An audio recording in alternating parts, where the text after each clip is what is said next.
अडानी ने बैंकों से कितना लोन लिया है? क्या इस वजह से देश में आ सकती है मंदी? क्या कर्ज के जाल में फंस चुके हैं अडानी? बैंकों का करोड़ों रुपए का कर्ज है उनके ऊपर। क्या अगर उनकी कंपनी फेल हुई तो देश मंदी की कगार पर पहुंच जाएगा? लेकिन इतने कर्जे के बाद भी अडानी के शेयर्स की कीमतें आसमान पर पहुंच रही हैं। क्या ये एक ऐसा भ्रम है जो कि सच से कोसों दूर है? क्या अडानी की कंपनी पर आंख मूंद कर पैसा लगाने वाले लोगों का पैसा सेफ भी है? कहीं ज्यादा मुनाफे के लालच में शेयर धारक खुद के पैरों पर कुल्हाड़ी तो नहीं मार रहे? अगर आप भी अडानी ग्रुप में पैसे लगाने का सोच रहे हैं तो एक बार ये वीडियो जरूर देख लीजिए। दोस्तों, दुनिया की एक बड़ी क्रेडिट रेटिंग एजेंसी फिच ने गौतम अडानी की कंपनी को लेकर एक बड़ा बयान जारी किया है, जिसके बाद से उनके शेयरों की कीमत लगातार गिर रही है। असल में फिच, मूडीज और स्टैंडर्ड्स एंड पुअर्स दुनिया की 3 बड़ी क्रेडिट रेटिंग एजेंसीज हैं जो किसी भी कंपनी की इकोनॉमिक कंडीशन को चेक करके डिक्लेयर करती है कि इस कंपनी में निवेश करना कितना सुरक्षित होगा। फिच ने अपनी रिपोर्ट में अडानी ग्रुप के अग्रेसिव डेवलपमेंट और उनके कर्ज और कैश फ्लो को लेकर चिंता जाहिर की है। साथ ही यह डर भी जताया है कि अगर ये कंपनी क्लैश हुई तो उसका असर पूरे देश की अर्थव्यवस्था पर पड़ेगा। फिच ने अपनी रिपोर्ट में अडानी ग्रुप को बहुत अधिक कर्ज में डूबा हुआ यानी डीपली ओवर लेवरेज्ड बताया है। फिच की इस रिपोर्ट के आते ही शेयर मार्केट में खलबली मच गई और अडानी ग्रुप के शेयर्स की बिकवाली शुरू हो गई है। हालात यहां तक खराब हो चुके हैं कि अडानी ग्रुप के स्टॉक बुरी तरह धराशायी होने लगे हैं। अडानी ग्रुप की जो 7 कंपनियां शेयर मार्केट में लिस्टेड हैं, उनमें से 5 की हालत पस्त नजर आ रही है। आइए जरा अडानी ग्रुप की किस कंपनी का क्या हाल है वो भी देख लेते हैं। अडानी ग्रीन एनर्जी के शेयर 4.66% की गिरावट के साथ 2402 रुपए प्रति शेयर तक पहुंच गया है। वहीं अडानी विल्मर का शेयर 3.71% गिरावट के साथ 697 रुपए तक पहुंच गया है। इसी तरह अडानी ग्रुप की सभी कंपनियों के शेयर भारी गिरावट के साथ बंद हुए हैं। चलिए अब इसे थोड़ा डिटेल में समझ लेते हैं। क्रेडिट रेटिंग एजेंसी फिच के अनुसार अडानी ग्रुप इस समय बहुत अधिक कर्जे में है। उसके पास कैश फ्लो की तुलना में कर्ज बहुत ज्यादा है। इसका सीधा सा मतलब है कि अडानी ग्रुप ने अपनी कंपनी को स्टार्ट करने के लिए जितनी पूंजी लगाई थी उसके कंपैरिजन में उसके द्वारा लिया गया कर्ज बहुत ज्यादा है और इसी कंडीशन को ओवर लेवरेज्ड होना कहा जाता है। अगर 2021-22 की बात करें तो अडानी ग्रुप के ऊपर 2.3 लाख करोड़ का कर्ज था। अगर इसमें से अडानी ग्रुप के पास मौजूद कुल नकदी को हटा भी लिया जाए तो भी उसके ऊपर बचा हुआ कर्ज 1.7 लाख करोड़ होगा। अब आप सोच रहे होंगे कि भाई अडानी तो भारत के साथ एशिया का भी सबसे अमीर शख्स है, साथ ही दुनिया में भी अमीरी के मामले में वो 4थी पोजीशन पर है, फिर उन्हें इतना कर्ज लेने की क्या जरूरत है?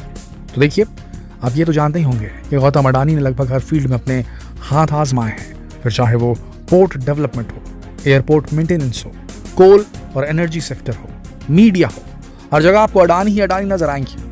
अब जाहिर सी बात है कि हर बार नई कंपनी खोलने के लिए फिर नए बिजनेस में इन्वेस्ट करने के लिए पैसे की जरूरत तो पड़ती होगी ना, और ये पैसा आएगा कहां से? तो पक्की बात है, बैंक से लोन लेकर। क्लियर है कि अडानी ग्रुप अपनी कंपनियों में जो फंडिंग कर रहा है वो पूरी तरह से कर्ज लेकर कर रहा है, जिसकी वजह से उसके ऊपर कर्ज का बोझ लगातार बढ़ता जा रहा है। अब आप सोच रहे होंगे कि आखिर गौतम अडानी को इतना कर्ज कैसे मिल जा रहा है, जबकि आमतौर पर तो बैंक से कर्ज देना काफी टेढ़ी खीर होती है। आम आदमियों को बैंक में काफी सारी फॉर्मेलिटीज पूरी करनी होती है, गारंटी देनी पड़ती है, कुछ गिरवी रखना पड़ता है। फिर गौतम अडानी को इतना स्पेशल ट्रीटमेंट क्यों दिया जाता है? तो असल में ऐसा है कि गौतम अडानी या कोई भी कंपनी जो कि शेयर मार्केट में लिस्टेड है, वो अपनी कंपनी के शेयर गिरवी रखकर बैंक से कर्जा ले सकती है और कंपनी के शेयर की कीमत जितनी ज्यादा अच्छी होगी उतना ही ज्यादा आपको लोन मिल जाएगा। और गौतम अडानी के शेयरों की कीमत तो पिछले कुछ सालों में दिन दूनी रात चौगनी स्पीड से बढ़ी है। अडानी इंटरप्राइजेस के शेयर की कीमत में 14% तक का उछाल आया। 2 साल पहले जिस एक शेयर की कीमत 208 रुपए थी, आज उसकी कीमत 2,927 रुपए हो चुकी है। इसी तरह अडानी ग्रीन के शेयर की कीमतें भी 12% तक का इसमें उछाल देखा गया। और इसके अलावा अडानी ट्रांसमिशन में भी 10 गुना, अडानी गैस में 9 गुना और अडानी पावर में 6 गुना का उछाल आया है। शेयरों की इस बढ़ती कीमत की वजह से उन्हें बैंक से लोन मिलना आसान हो गया है, लेकिन उनके शेयरों की कीमतों में होने वाली इस अनरियलिस्टिक ग्रोथ के पीछे का कारण सरकार के साथ गौतम अडानी के अच्छे संबंध भी बताए जाते हैं। इसके अलावा देश के बैंकों के साथ भी गौतम अडानी के अच्छे संबंध है, जिसकी वजह से लोगों को उनकी कंपनी के ऊपर बहुत भरोसा है। और वो धड़ल्ले से उनकी कंपनी के शेयर्स खरीद रहे हैं। लेकिन यहाँ एक बात ध्यान देने वाली है, और वो ये कि अडानी ग्रुप के शेयरों की कीमत एकदम से बढ़ी है, जिसकी वजह से शेयर बाजार में निवेशकों के लिए निवेश सुरक्षित नहीं कहा जा सकता। इसे हम एक उदाहरण से समझ सकते हैं। मान लीजिए आपने अडानी पोर्ट के 1 लाख शेयर खरीद लिए। इस समय उसकी कीमत 806 रुपए है और 2 साल पहले इनकी कीमत 383 रुपए थी, यानी कि शेयर की कीमत में 2 गुनी तरक्की हो चुकी है। मान लीजिए कि 2 साल पहले आपने 1 लाख शेयर लिए थे और अब आपको वो शेयर बेचने हैं, उस हिसाब से आपको 806 लाख रुपए मिलने चाहिए। लेकिन भैया इतने पैसे आपको मिलेंगे कैसे? क्योंकि अडानी पोर्ट की तो कुल कीमत भी इतनी नहीं है, यानी कि अडानी पोर्ट को बेचने के बाद भी वो आपको इतने पैसे नहीं चुका पाएंगे। तो आप अपना पैसा कैसे वसूलेंगे? मतलब आप तो न घर के रहे न घाट के। इसीलिए ही तो फिच का कहना है कि गौतम अडानी बहुत बड़े डेब्ट ट्रैप में फंसते जा रहे हैं, और इसका कारण है कि वो कई ऐसी फील्ड में भी इन्वेस्ट कर रहे हैं जहां से मुनाफे के कोई चांसेस नहीं है। अब देखिए, जैसे वो एनडीटीवी को खरीदने का प्लान बना रहे हैं, लेकिन एनडीटीवी तो पहले से ही शेयर मार्केट में लिस्टेड है और उसकी एक फिक्स इनकम भी है। अब अडानी के आ जाने से वो एकदम से ज्यादा तो नहीं कमाने लग जाएगा। ये केवल एक भ्रम है जिसमें गौतम अडानी ने पूरे देश के लोगों को उलझा कर रखा है। कई एक्सपर्ट का कहना है गौतम अडानी आज भी बिना रिटर्न की फिक्र किए पैसे इन्वेस्ट कर रहे हैं, और उन्होंने कई ऐसे सेक्टर्स में पैसा लगाया जहां से मुनाफे के कोई चांसेस नहीं है। हो सकता है ये उनकी अग्रेसिव और रिस्क टेकिंग स्ट्रेटजी का कोई हिस्सा हो, लेकिन अगर ये फेल हुआ तो इसका असर केवल गौतम अडानी पर नहीं बल्कि पूरे देश पर पड़ सकता है। पूरा देश मंदी में डूब सकता है। हालात कुछ उसी तरह होंगी जब लीमन ब्रदर्स के डूबने से पूरा अमेरिका मंदी में झुलस गया था। तो दोस्तों, ऐसा है कि मार्केट जहां वोलेटाइल हो जाता है, अचानक से किसी शेयर की प्राइस नीचे गिर जाती है, अचानक से किसी शेयर की प्राइस बढ़ जाती है, तो याद रखिएगा दिवंगत राकेश झुनझुनवाला जी ने भी कहा था कि मार्केट में करेक्शन जरूर आता है, मार्केट अपने आप को करेक्ट जरूर करता है। जो चीज़ अचानक से ऊपर गई है या जो चीज़ अचानक से नीचे गई है वो वापस से अपनी जगह पर जरूर आती है, और जब ऐसा होता है तब होता है नुकसान। इसीलिए शेयर मार्केट में पैसा जरूर लगाइए, लेकिन सब चीज़ों को देख समझ के लगाइए।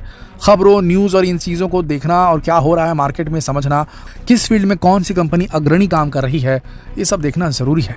एक मीडिया हाइप के चलते अगर हम बेसलेस रिसर्च पे ध्यान ना दें, रिसर्च ढंग से ना करें और सिर्फ हाइप के चलते हम किसी कंपनी पर पैसा लगाना शुरू कर दें, तो हो सकता है जब मार्केट में करेक्शन आएगा तो उसका सीधा असर हमारी जेबों पर, हमारी जमा पूंजी पर पड़ेगा।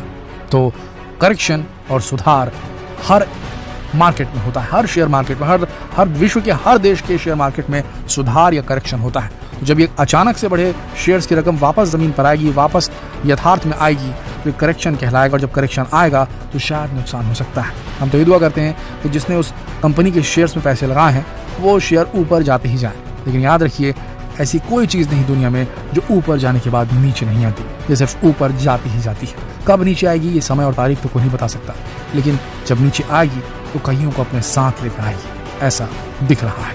फिच ने भी ये अंदेशे जाहिर कर दिए। आशा करते हैं इस वीडियो से आपको कुछ नया सीखने जानने को मिला होगा।